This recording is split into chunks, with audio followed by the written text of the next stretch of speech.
Ayan, ikot-ikot muna tayo dito guys. Ayan o. Grabe, ang ganda pala dito sa taas. Tapos na natin makapasok dito. Ayan. Ikutin natin muna dito. Muna tayo. Ayan, mag-ikot-ikot muna tayo dito. Ganda, ganito pa lang ang itsura ng pinaka-loob itong ano. Baluarte ni baluarte ni San Diego. Ngayon lang ako nakapasok dito. Ganda pala dito mamasyal.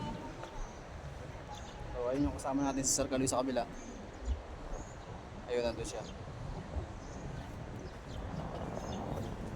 Tingnan nyo guys yung mga hukay-hukay. Sinadya talaga nilang gawa ng mga ganyan. Mga butas-butas din mga butas-butas.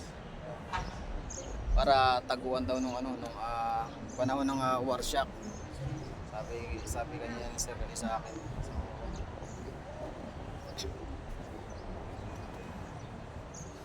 Tapos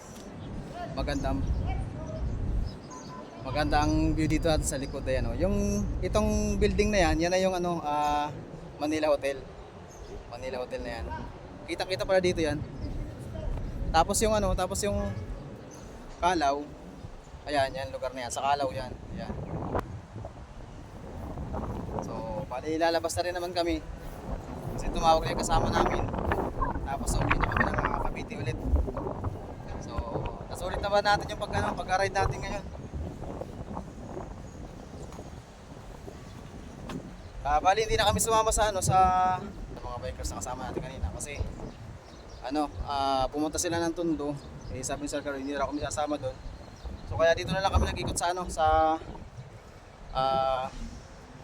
Intramuros. Ayan. So ito nga yung pinakita ko sa inyo ngayon. Ayan oh. Ayan, bali yan yung pinakita ko sa inyo ngayon. Marami pa dito mga pasyalan na hindi ko pa naiikot. Dahil nga ngayon lang ako nakapasyal dito. Sa susunod, ikutin natin ito sa sunod. Part 1 lang ito ng vlog natin dito. So sa sunod, mag-iikot ulit tayo para makapasyal ulit tayo. So hanggang dito lang muna mga idol yung vlog natin. Yan, maraming salamat sa inyong panonood. See you next vlog ulit mga ka-idol.